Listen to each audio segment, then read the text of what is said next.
Bonjour à tous, merci d'être présents encore avec moi aujourd'hui, c'est un réel plaisir. Nous allons aujourd'hui parler d'un sujet très délicat et sensible qui est celui des abus vécus chez les enfants et les adolescents. Plusieurs types d'abus d'abord. Il y a l'abus d'ordre physique, l'abus d'ordre psychologique également, qui, bien qu'il ne laisse pas de traces visibles, fait des dommages considérables. Alors, il y a aussi les abus de type passif, c'est lorsque les parents n'auront pas répondu aux besoins minimums de base donc de l'enfant, c'est-à-dire de sécurité, d'amour et de protection.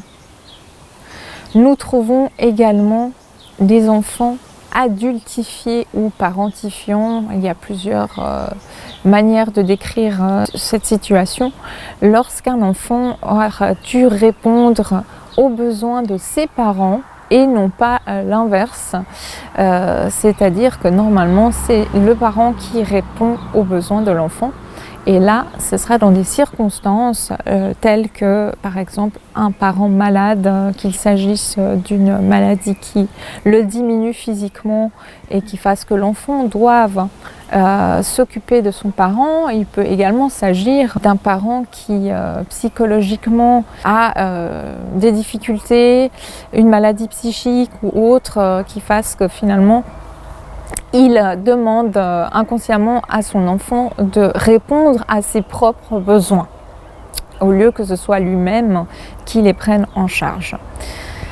Voilà, donc avec cette situation-là, le problème que l'enfant ne sera pas reconnu en tant que tel, n'aura pas été aimé en tant que tel, mais aura ressenti le fait d'être entre guillemets utilisé, c'est-à-dire apprécié pour sa fonction de personne qui répond aux besoins du parent et non pas pour ses qualités d'humain, on va dire, et d'enfant que l'on chérit inconditionnellement. Voilà, il y a forcément une condition. Voilà, donc le point commun avec toutes ces formes d'abus, c'est un trauma d'abandon. Chaque enfant grandissant aura développé avec lui cette forme de peur de l'abandon. Il aura également développé des sentiments de honte, de culpabilité et des choses qui sont des handicaps, dirais-je, pour sa vie d'adulte. L'enfant va donc, pour pouvoir continuer à vivre, adapter ses stratégies de survie pour pouvoir être toujours aimé, être toujours accepté et faire partie de son univers dans lequel il pense avoir sa place, puisqu'évidemment un enfant est dépendant de son environnement, donc il n'a pas vraiment le choix, il doit s'adapter à son environnement pour pouvoir être aimé, etc. Et donc on va retrouver plusieurs types de modes de fonctionnement, de stratégies de survie. Et par exemple, nous avons l'amnésie. Évidemment, lorsqu'une personne a vécu des choses suffisamment difficiles, qu'elle va avoir des oublis de ce qu'elle a vécu. Donc, elle va l'avoir occulté, en fait. C'est plutôt le fait qu'elle va l'avoir occulté. Et c'est vraiment quelque chose qui va lui permettre de continuer à vivre.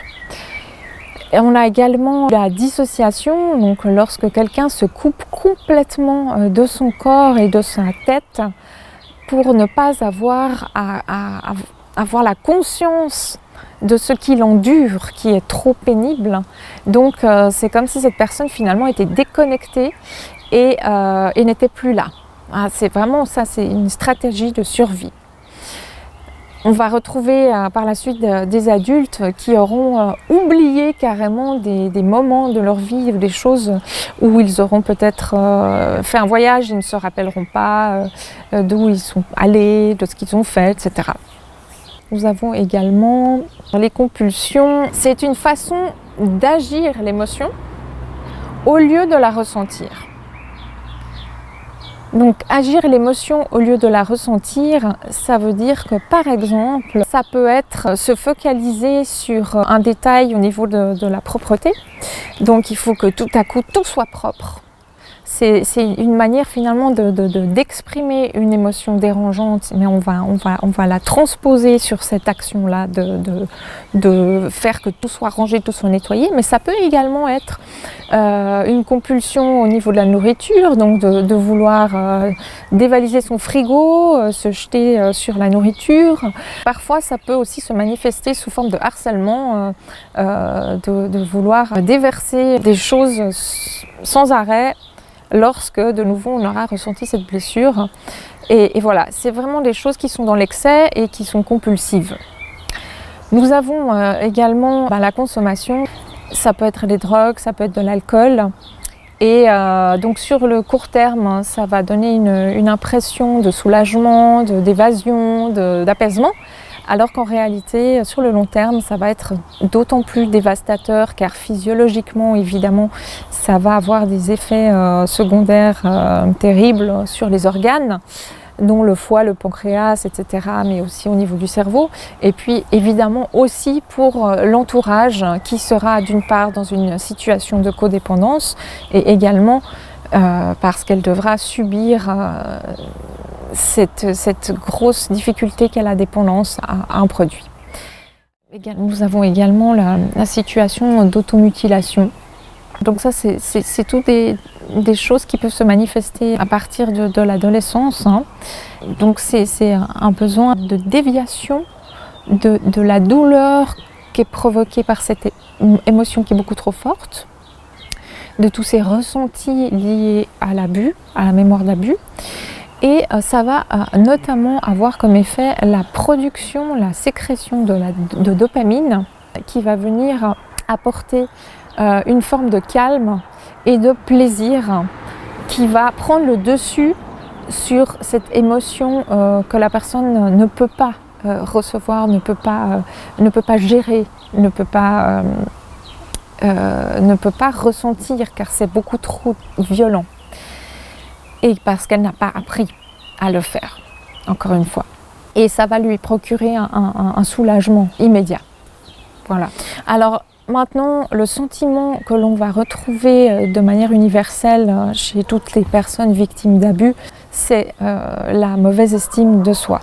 C'est un sujet sur lequel nous reviendrons pour pouvoir développer ce qu'est l'estime de soi et comment aider à reconnaître ce qu'est l'estime de soi, la confiance en soi. Ces personnes ont en commun un besoin excessif de contrôle une fois qu'elles sont adultes. Mais il arrive aussi parfois que ce soit déjà le cas chez certains enfants. Pourquoi ? Eh bien, c'est très simple, ces personnes auront subi et en grandissant, le fait d'avoir un certain contrôle sur les autres ou sur la vie va donner le ressenti d'avoir une certaine maîtrise de sa vie et donc de ne plus subir les choses. Voilà. Je vais terminer avec ça parce que la suite de cette vidéo va consister à savoir comment est-ce que l'on fait ensuite pour s'en sortir. Parce que ça, c'est vraiment ce qu'il y a de plus important, c'est qu'une fois qu'on a conscience de tous ces phénomènes, eh bien, le but, c'est surtout de savoir comment on fait pour s'en sortir. Voilà. Je vous remercie beaucoup de m'avoir suivi.